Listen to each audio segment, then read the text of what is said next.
Today is gonna be a good day. Stock rising, units flying, we getting paid. They throwing shade cause I stuck in different colorways. Trying to line me up to get ahead, but they can't catch my waves.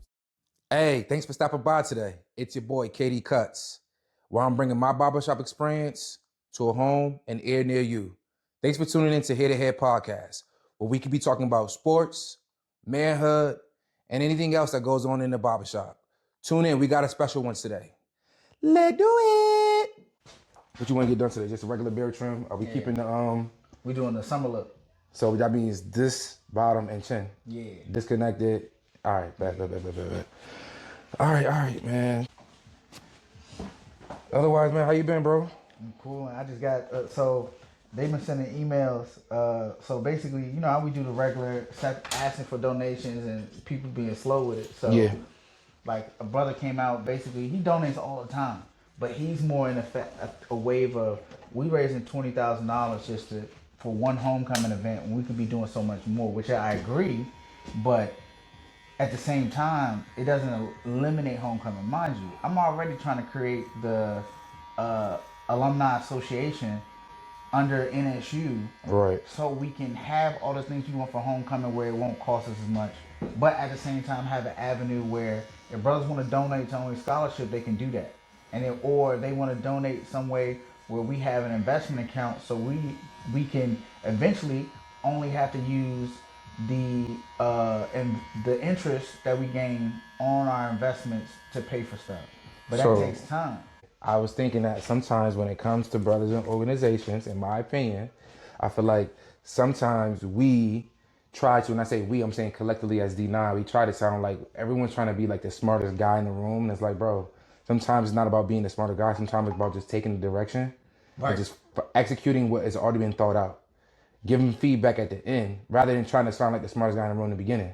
And that's the issue that I've been having lately. Because right now it's too late to pivot. Right. We are here on now. The path. Right. It's not the time to pivot. The time to pivot was when we was having these conversations before we start asking for money. And then, now that we start asking money, it's not the time for you to bring in your pivot. And then when you ask brothers, hey, we want feedback, this is a good time to like get ready for next year, crickets. Because that's when you say. I hate that. That's when you say we spent $20,000. Let's try to spend $10,000 next year, right, and then the other $10,000 we raise, let's go to a scholarship. Boom, pivot. Yeah.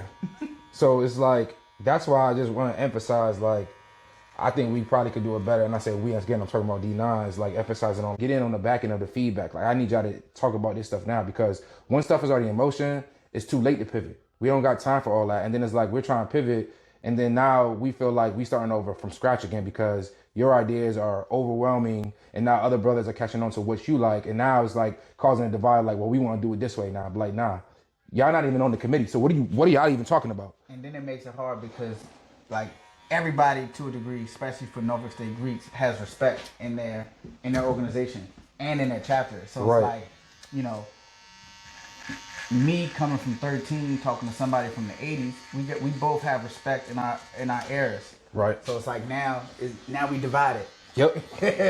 And that don't help nobody.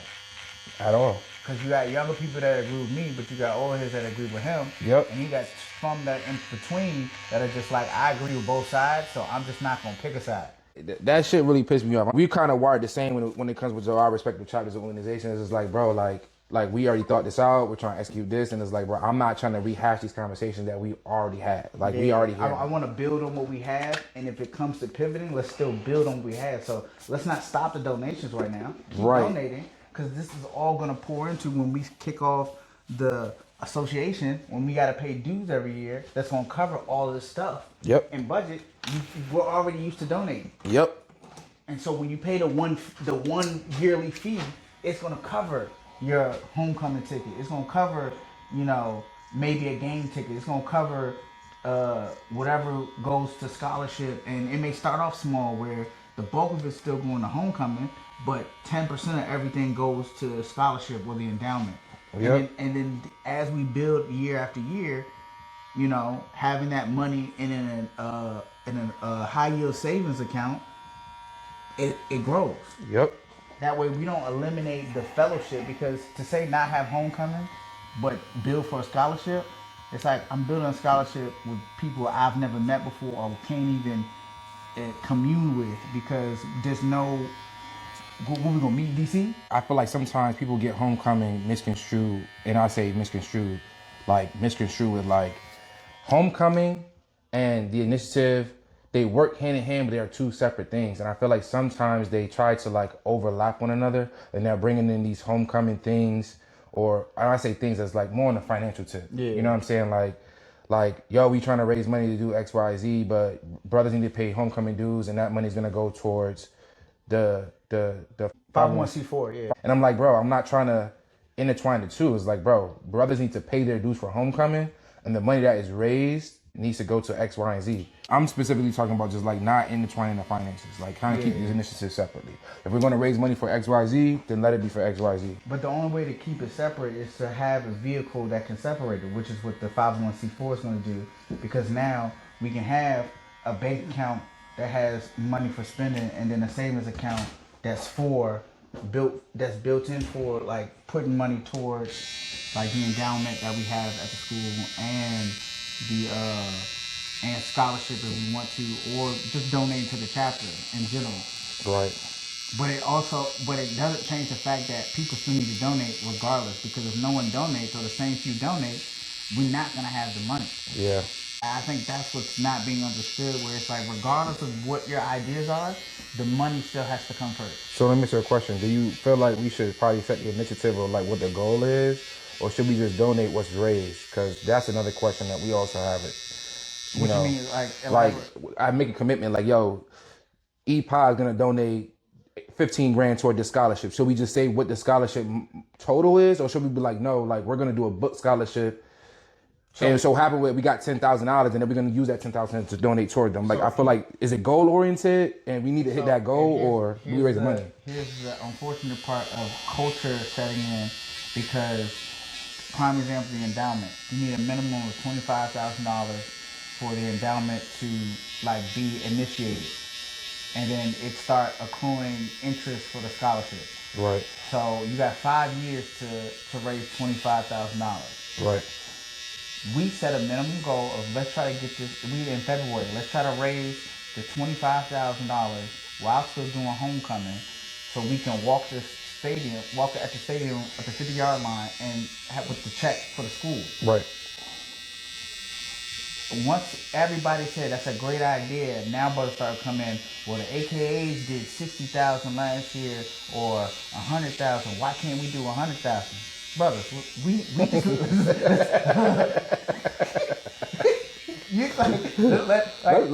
let's get the 25,000 first before we start resetting the bar. Like, yeah, and then when we got to 25, it's like, hey, we raised money for homecoming, and we did the endowment at the same time, and we got the 25K.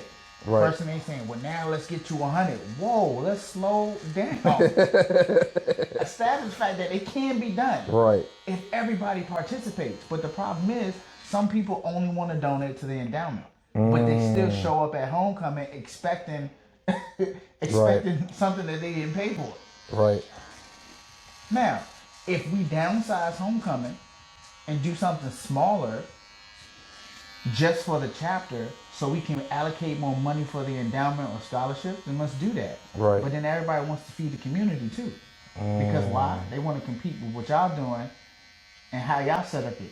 Right. It's like, look, I'm not in competition, because where we were last year in that corner, don't nobody gotta know we over there. Right. Because everybody's out there getting free food, and it's enough free food for everybody. They ain't gotta get free food from us. True. Don't nobody gotta say our tailgate was popping, you know? Yeah. It's just the fact that people want that narrative, so when they in these smaller groups, they can say, we did this. Yep. When it's just like, did you really? Because I don't see your name on the donation list. Right. So, you know.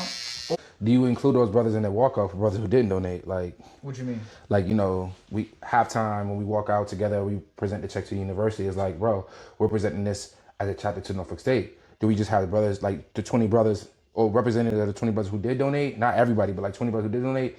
Let's say I didn't donate. Can I still walk out? Like, we in the same chapter. You donated, I didn't donate. Am I still presenting the check too? How it got decided was, out of the people who made the main donation, the $6,000 to get the setup fee, to get to start like the conversation of the endowment. Right. And the 25 is 5K matures it so it can start producing the scholarship. Right. So the people out of the people who put in the 5,000 and started the conversation, from those group of people, those people were allowed to walk the stage.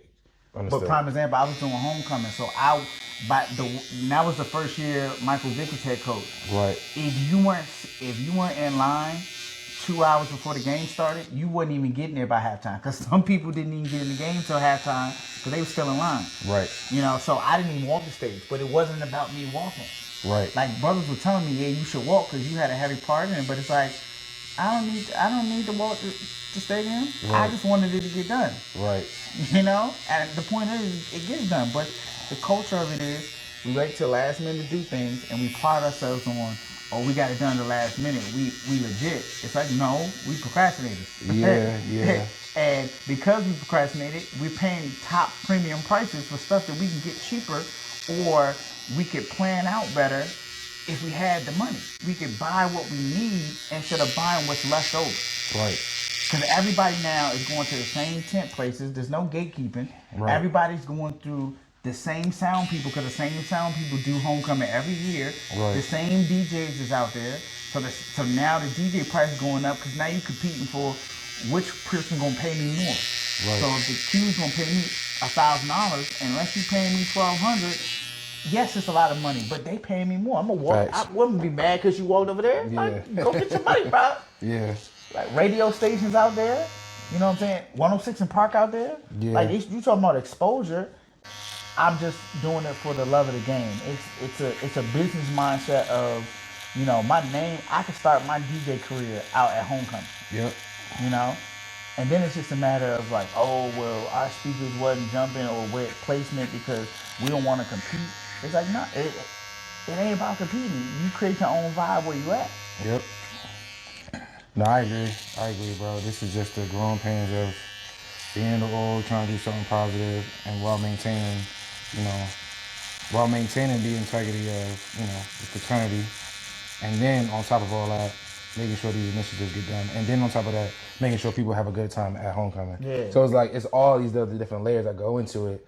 And it's like, so many different avenues. You try to make sure everything's kind of aligned in the right way. And it's like, you can never be perfect, but in a way in which you just want to make sure everything's like being done. And it's like waiting until the last minute. It makes it 10 harder times for the worse. people who are planning it out. Yep. So it's hard to take in your feedback when you made it harder in the first place. Yeah. So now it's like I basically had to figure this out myself, and then you want to complain about how I did it. When Right. It's like what Mike Beasley. Turn your head straight. It's like what Mike Beasley said on the Shannon Sharp interview. He's like, you judged me for my actions, but didn't think about what my options were. Right. Like you didn't think about what the options were. You just only judging me by but the results that came from it. Facts. And like one thing that I said in my last email, it's like there are many ways to participate, because this is not a money grab where we begging for money, because we're gonna use the money we have for what we need to do what we need to do. But it's as the scriptures say, time, talent, and treasure. So if all you got is money, then cool, we'll take that. That means you don't have to participate and do work. You don't gotta say nothing. You ain't gotta come to the meetings. But if you donate, cool. I'm not judging you for just doing that. Right. But if you can't with the money, there's talent. There's talent and time. Yep.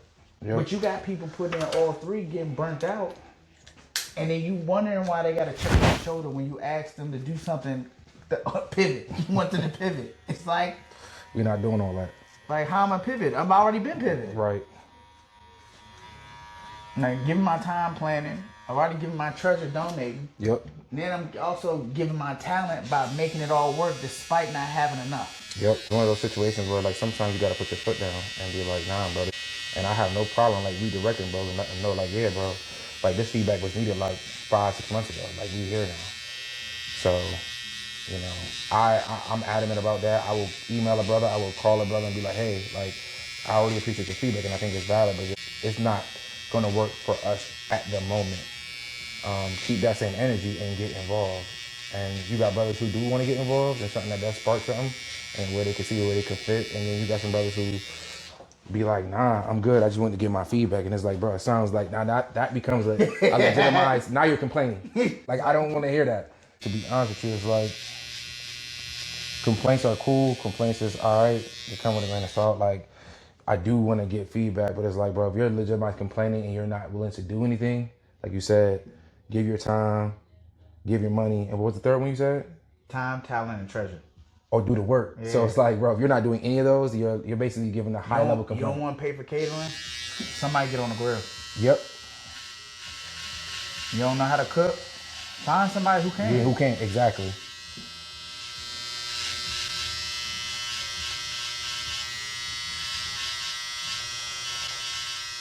But to switch it up a little bit,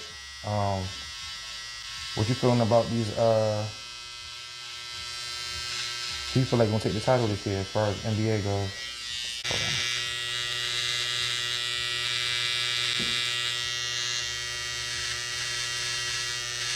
I'm gonna tell you, I'm gonna tell you my prediction as a technical bit. I feel like the New York Knicks are gonna go to the championship. Now, will they win it? I don't know. But I think they're gonna probably come out of the East, in my opinion. People keep saying, "Oh yeah, Detroit." I'm like, bro, even though Detroit's up on the Cavs, bro, I just don't really have enough firepower to like be a good matchup against the Knicks, in my opinion.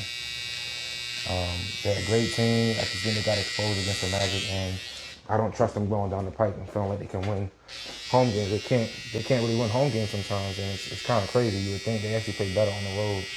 I think that they don't have a problem protecting the home court for the most part. So eventually the Pistons run into the Knicks, and in Game 6 or Game 7,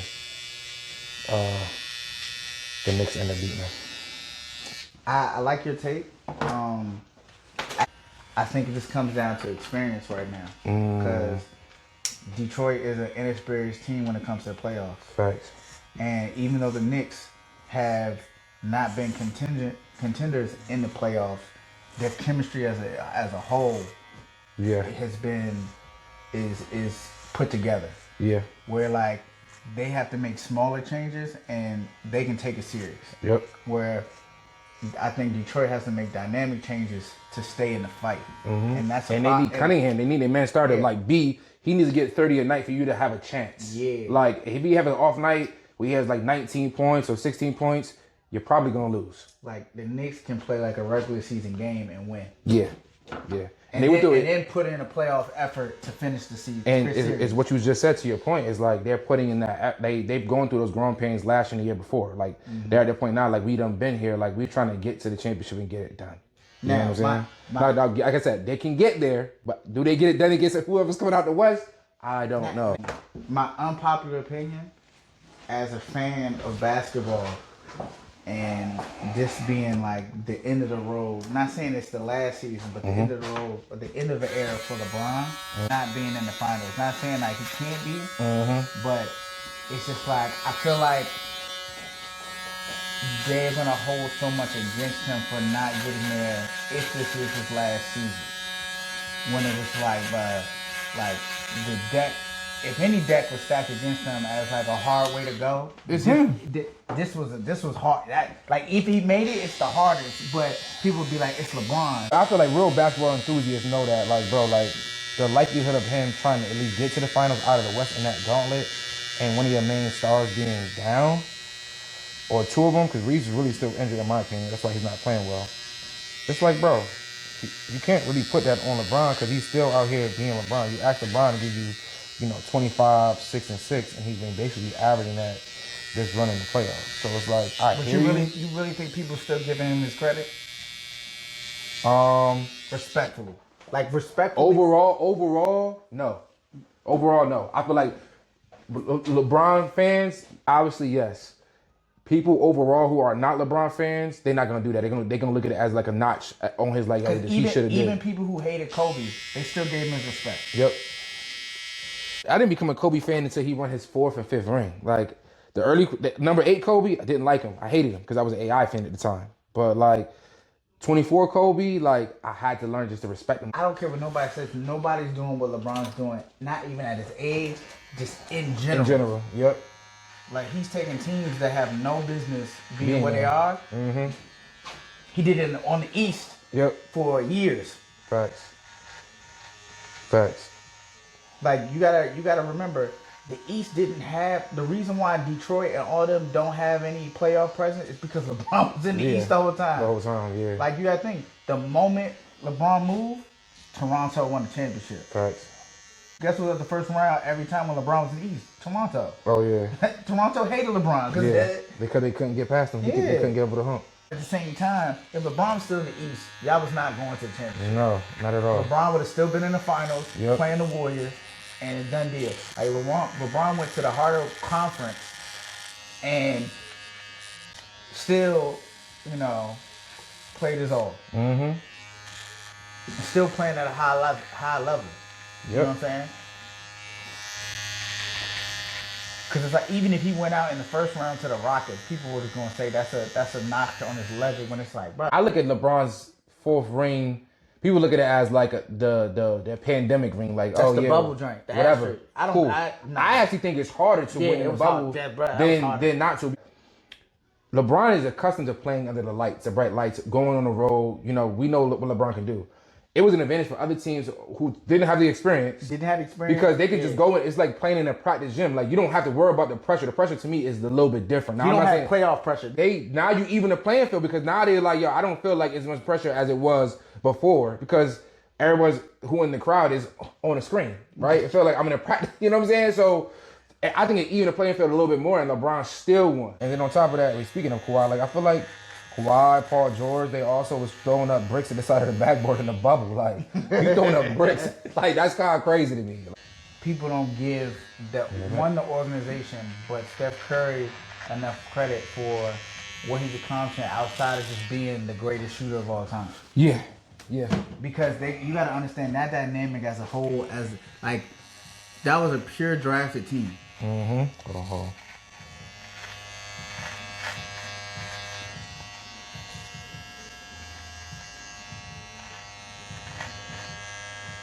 And then on top of that, before the bubble situation even popped off, Lakers I think was the number 1 seed anyways going into the season, and they were already balling before the whole thing popped off with them shutting down and reopening type shit. So it wasn't like they weren't balling before the shit shifted. And realistically, you got to think, look at basketball. Go ahead, when you have the culture shift, like when the culture shift from big man to the 3-point line. Like, usually you create a defense for that. Mm-hmm. When it comes to like Steph Curry and LeBron, nobody has found a defeat for them. No. The only thing that's defeated them is injuries. Yeah. Yep. Because a healthy Steph Curry is still going to put up 30. Yep. I mean, it was too late. He had that runner's knee thing situation pop up this year, but even as he was coming back off of that, Steph Curry was still getting buckets, like trying to make a push to go to the playoffs. Like, he was balling. So I'm like, a healthy Steph Curry still could give you a chance to get into playoffs. Like a lot of star athletes that are still gonna be Hall of Famers, people signed a fix for, and you were able to stop them. Yep. Like, to me, LeBron's not there's no stopping him. Nah. It's just the fact that the only way in circumstances, if he is not just at his best. Like this. Relax it up a little bit. Perfect. Yeah. Relax a little bit. Perfect.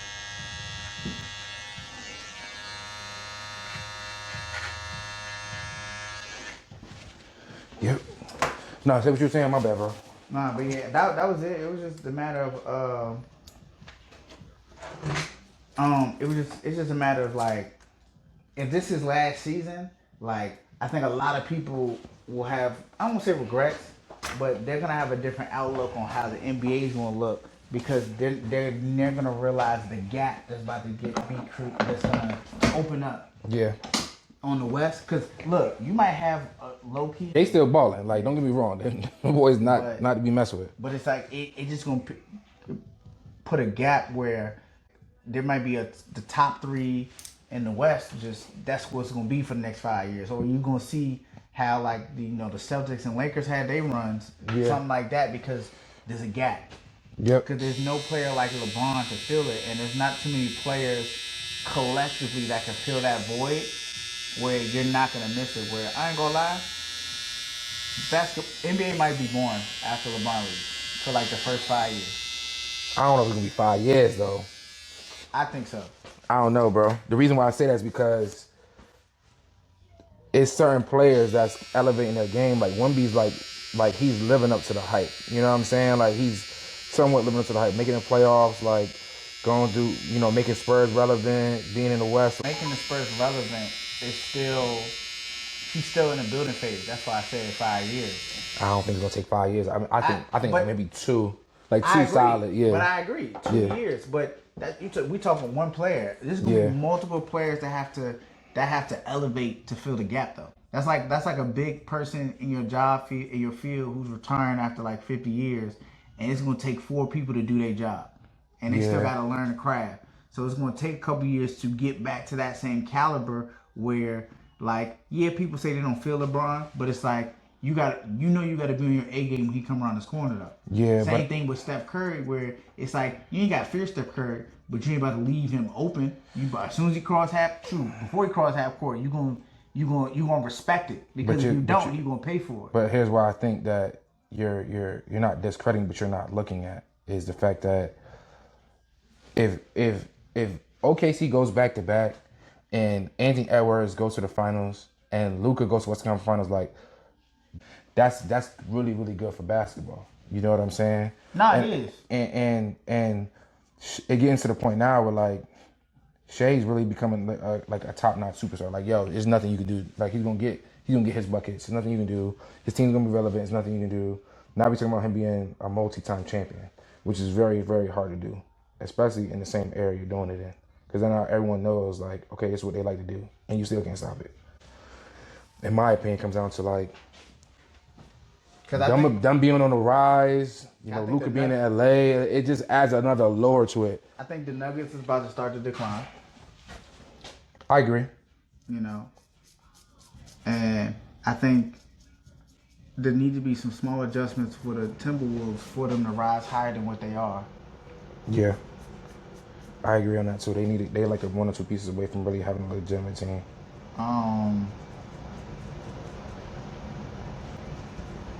It's like with the Celtics, I can't put my finger on it, but I feel like they should be.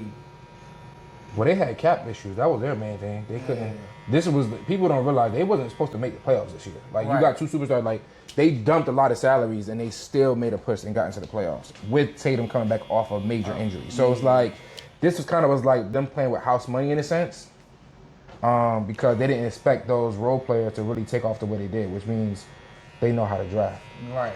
But people go to Wizards games to see their favorite players beat the Wizards. That's the sad part about it. It's like, dang, I want to see Steph Curry go to Wizards games. Yeah, I mean, that's what I did when I seen LeBron. Like, I was like, yeah, man, LeBron come on, go see LeBron play the Wizards. Like, that's exactly what I did. $45 ticket. Nah, LeBron was still expensive, but I see your point, though. LeBron, you know, if your team trash, he's still gonna make you pay $160 for being in the nosebleed.